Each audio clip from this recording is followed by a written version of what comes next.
TV Justiça, Rádio e Televisão, e o canal do STF estava com 23, alguma coisa assim. Então, absolutamente incrível a audiência que a gente teve aqui hoje. Eu vou fazer rápidos comentários aqui, sem pensar muito. Primeiro, eu fiz uma enquete com vocês, perguntando quem achou que o presidente Bolsonaro foi bem e quem achou que o presidente Bolsonaro foi mal.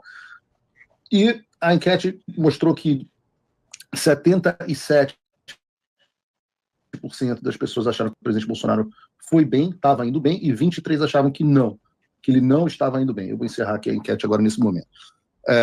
Eu tenho que dizer com vocês que eu discordo da maioria.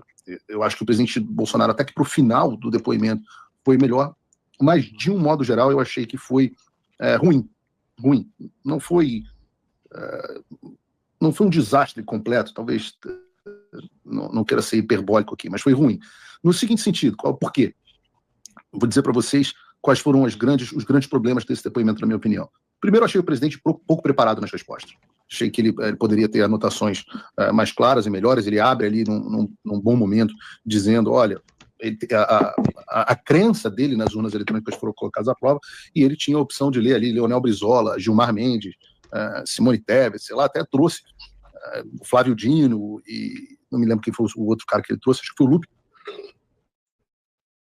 Preciso até de um café. Mas, a partir daí, ele se perde completamente, vai para Itaipu, para a obra de não sei aonde, completamente perdido, perde o fio da meada e perde o argumento. E aí ele faz uma coisa muito ruim, né, quando ele é questionado. Ele pede desculpa. E por que eu digo, né, mais do que o presidente perdendo o fio da meada, qual foi o grande problema desse depoimento? O problema foi a imagem que ele construiu. Como o presidente deveria ter chegado ali? Ele deveria ter chegado como alguém que está no Calvário. Pensa na imagem do Cristo sendo julgado pelo Sinédrio e depois pelo Pilatos. Né? Ele deveria estar ali como alguém que está sendo injustamente levado para o Calvário. Então, imagina se esse Cristo chamasse Pôncio Pilatos para ser vice-rei. Entendeu? É um negócio que não faz sentido. A imagem de Cristo pedindo desculpa, quase que como pedindo misericórdia ao Alexandre. Errado. Me desculpem. Por quê? Porque este julgamento é uma farsa. Para que serve essa participação? Para expor à nação, no momento único, o absurdo que está acontecendo nesse momento. Então, ele não precisaria ter partido para o desaforo. Volto a dizer, a imagem, a postura de Nosso Senhor Jesus Cristo diante do julgamento injusto é a melhor de todas que pode ser passada. Eu estou aqui sofrendo um calvário injusto. Eu vou sofrer, eu vou aguentar o que eu tenho que aguentar, mas eu não vou pedir desculpa, porque não há nada que eu tenha que pedir desculpa. Eu vou utilizar esse momento para expor o absurdo que está acontecendo e passar a imagem que o Brasil precisava e que o mundo precisava. No entanto, o presidente achou que era uma boa ideia dizer que pedir desculpa, dizer que ele realmente, às vezes, se equivoca, às vezes ele fala palavrão, dizer que em momento algum não houve isso. Deveria ter dito, ele até não soube articular bem a ideia. Olha, nós tentamos todos os recursos possíveis. Uma vez que eu vi que a justiça estava completamente aparelhada, que o senhor tinha dado um golpe de Estado, eu procurei uma maneira constitucional de reverter esse golpe de Estado, não tinha como. E poderia ter dito ao Alexandre que ele deu um golpe de Estado. No momento em que o Alexandre tivesse dado, olha, isso é um absurdo, bababá, eu falasse assim, olha só, senhor presidente, senhor relator, este é o problema do senhor estar ocupando a função de relator, que jamais poderia estar ocupando. Porque agora o senhor está, em vez de conduzindo a sessão, se defendendo do que eu acho que o senhor fez. E aí acabou o julgamento. Checkmate, só ia dar isso no Brasil inteiro. No entanto, o presidente resolve dar ao algoz e ao carrasco dele a oportunidade de parecer humano, que é algo que ele não é.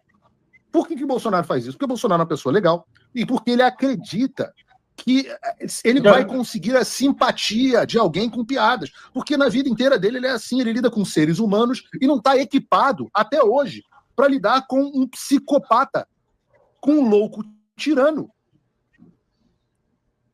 E aí ele apela à piada.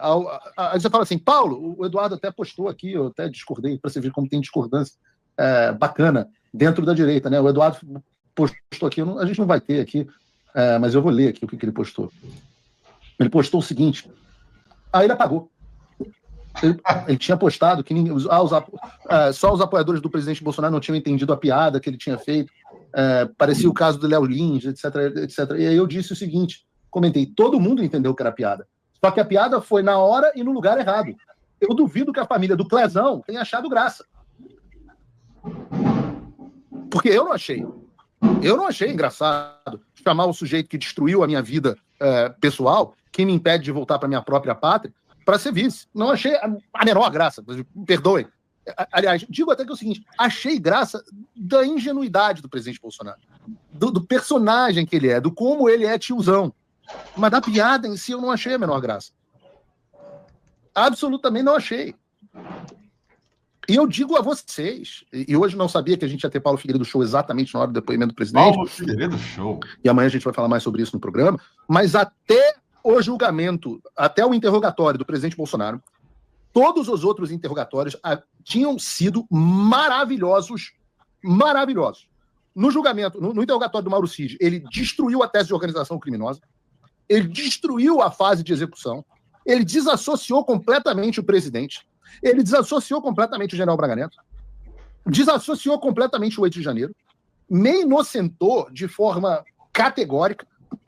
Depois você teve hoje o depoimento. Teve o depoimento do Anderson Torres, não foi grande coisa. O próprio depoimento do Ramagem, achei que foi bem mais ou menos, mas também não foi ruim. Hoje, o do Almirante Garnier foi espetacular. O do general Heleno, o advogado dele tomou uma postura que eu achei inteligente. O Gordão, o Shopee. Acho que ontem, no depoimento do Mauro Cid, os advogados do presidente Bolsonaro poderiam ter perguntado determinadas coisas que teriam liquidado o julgamento, do ponto de vista de tribunal da opinião pública. Porque, volto a dizer, esse julgamento é uma farsa. O que importa? Importa o tribunal da opinião pública.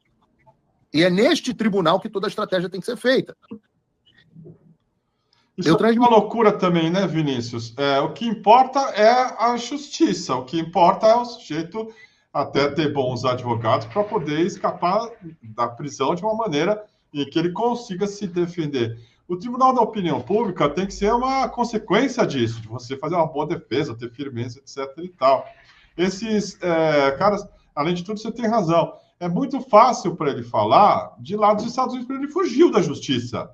E aí ele fica cagando regra sobre a estratégia do Bolsonaro, como é que deveria fazer, assim, assado, tal, ir para cima do Xandão. Jesus Cristo no Calvário, etc. e tal. Diz o cara que fugiu da justiça brasileira. Ridículo. No Brasil. Essa piada caiu muito mal mesmo para os bolsonaristas, eles não sabem mais o que fazer. E é mais um sinal também do quanto o Bolsonaro é disposto a se vender e a vender o que ele tiver à mão para poder escapar da lei. Ou então ter uma vantagem e se eleger. Foi o que ele fez com o Moro. Você tem dúvida? Só que o Moro é um otário, o Moraes não é. Ele repetiu provavelmente o que ele deve ter feito com essa cantada para o ex-juiz Sérgio Moro, Vinícius. Quer ser meu ministro? Quer ser meu vice? O Moro, que é um otário, ambicioso, viu ali, né, uma oportunidade de depois tentar se viabilizar politicamente para ser presidente da República. Estou pensando aqui com a cabeça do Marreco, vai. Comprou a história. O Bolsonaro repetiu isso. Repetiu com o Moraes. O Moraes não é estúpido, mas o Bolsonaro é.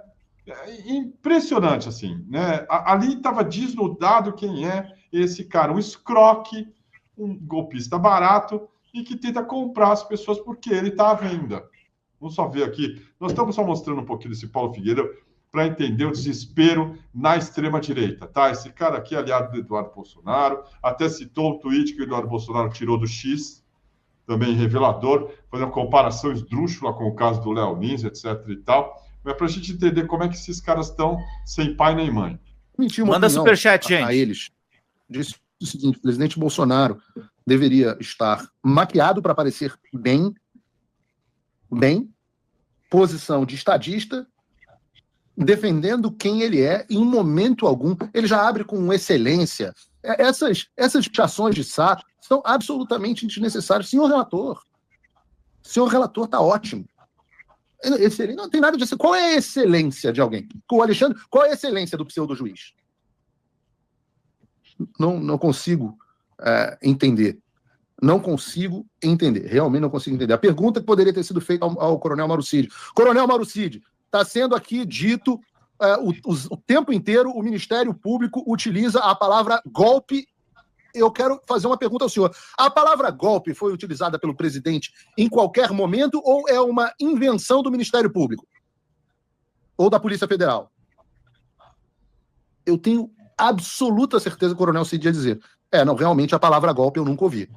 Então tudo bem. Então foi uma invenção narrativa da Polícia Federal do Ministério Público. Acabou o julgamento. Intervenção militar, senhor delator, foi dito em algum momento, senhor colaborador? A palavra intervenção militar foi utilizada? Não, não foi utilizada. Acabou.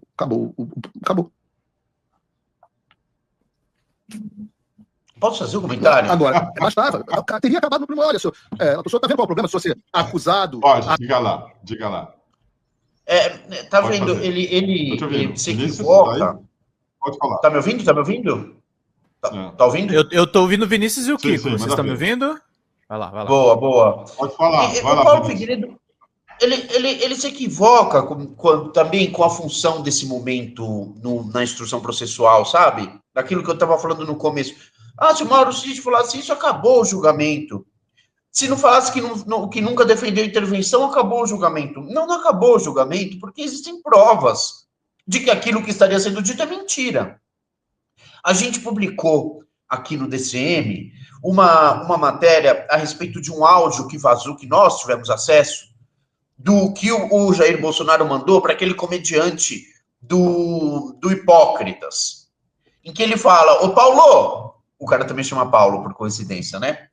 Ô Paulo, veja só, fala para o pessoal aí que está mobilizado, o pessoal que estava pedindo intervenção militar, né? Esse pessoal estava com faixa, pedindo intervenção militar, na frente dos quartéis. Não à toa, eles estavam na frente dos quartéis. É para pedir para os militares intervirem, correto? Então eles estavam lá. Fala para esse pessoal não perder a esperança. Fica aí, que vai dar tudo certo. Eu não posso falar mais nada que isso. Tô fudido agora, ele fala isso, eu tô fudido. Mas fala isso. Então como que não houve pedido de intervenção militar? Então mesmo se o Cid falasse, não, nunca ouviu a palavra golpe, não tem importância, não ia destruir o julgamento. O Mauro Cid, ele não destruiu nenhuma tese de organização criminosa, porque pouco importa as mentiras que o Mauro Cid conte durante esse processo de interrogatório. Uhum. Nada pode ser destruído, porque as provas já são sólidas. A palavra de um interrogado, na hora que ele está lá, com direito a mentir, ela não serve para destruir nada. Ela, no máximo, poderia servir para explicar alguma coisa. Se ele deixasse de mentir, explicasse, falasse, olha... Se ele falasse, olha, tem essa prova aí mesmo que está nos autos, mas é para isso que serviria para ele. Mas essa prova é falsa por causa disso, e trouxesse lá toda uma prova de que o que está no processo não é verdade, o que ele está falando sim é verdade. Do contrário, só o que ele está fazendo é exercitar o direito à autodefesa. Não construir prova nenhuma nova que destrói processo nenhum. Deixa eu mostrar aqui o áudio que você está falando, que foi uma matéria exclusiva do DCM que o Vinícius fez em 2023. É isso aqui. Algumas articulações sendo feitas. Lembrando que ontem ele disse que nunca entrou em contato nem estimulou os acampados em frente a quartéis. Bem lembrado. Hoje de malucos, tá? Assim como o Silvano falou, quisera eu poder falar o pouco que eu sei, que já é muito mais do que a maioria das pessoas sabem, que gostariam de ver. Elas falam assim, fala alguma coisa, Paulo, pelo amor de Deus, eu recebo mensagem. Eu só falo assim, nós vamos vencer. Vamos vencer, só permaneça firme. Vamos vencer. Tá? A eleição já tinha acontecido, né? Ele já tinha perdido. Pode falar. O que foi? Não, eu falei, ele fala, nós vamos vencer. É claramente golpista essa fala. Por quê? Porque a eleição já tinha ocorrido. Eles já tinham perdido. Quando ele fala nós vamos vencer, ele está querendo, nós vamos reverter o processo eleitoral. É isso que ele está dizendo que nós vamos vencer. É golpista essa fala. É isso aí. Daqui a pouco vai vir do Bolsonaro. Esse humorista chamado Paulo Souza, de um canal que chama Hipócritas, que é um canal de extrema-direita de humor do YouTube. Nós, às vezes, não podemos dar mais detalhes porque compromete a pessoas que não podem estar, se expor nesse nível. Então, entende? Vamos vencer. Essa é a mensagem que eu quero dizer. Nós vamos vencer e o ladrão não vai segurar a rampa, não. Tá? Acredito! Todas as observações procedem. Olá. Mas a situação que eu estou é a mesma coisa do médico que pega um cara todo fudido, todo arrebentado. tá? E você quer que ele saia da sala de cirurgia andando. Tá? O que eu peço a Deus, e estamos trabalhando nesse sentido, é que o paciente vai sobreviver. Tá? Mas não vai sair correndo como vocês querem. Tá? Vontade de fazer muita coisa, que vocês falam, eu tenho. Mas o efeito colateral é enorme. Tá? O Brasil não está isolado no mundo, espero que você entenda. Vai dar certo, pode acreditar. A gente não vai morrer na praia, cara. Ok? Um abraço, Paulo. Até mais. Esse cara, ele é um herói nacional. O povo deve... Nossa... Esse aqui é o parceiro do Paulo Souza no canal Hipócritas, Bismarck, que invadiu a Câmara também, ameaçou deputados, depois fugiu para o Paraguai e foi capturado. Esse golpista aqui também. Aplaudir esse cara pelo que ele está fazendo, o que ele vai fazer. É isso que eu posso falar para vocês. Não fiquem falando mal desse cara. Não fiquem falando que ele é frouxo. Vocês não sabem o que esse homem está fazendo. Não fico falando que ele é frouxo, olhando em retrospectiva, né? Esse cara errou tudo. Eu devia se matar esse sujeito depois disso, né? Ele é frouxo. Depois de ontem, caramba, mais frouxo do que aquilo. Não tem. O perigo que ele está colocando ele e a família dele. Tá. Esse homem é um homem honrado, que luta pela pátria, sempre lutou. É isso aí. Espera. Continua.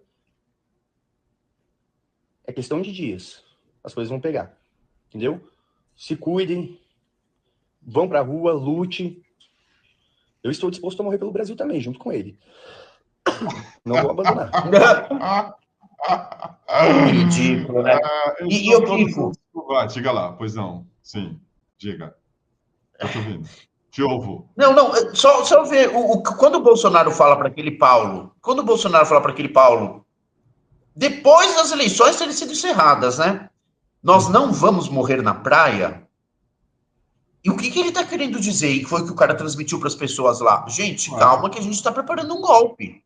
É isso que está claro. É isso que são isso e outras provas desse tipo constam na denúncia do Gonê, constam na instrução probatória. Não adianta eles falarem o contrário no momento do interrogatório, que não vai destruir processo nenhum.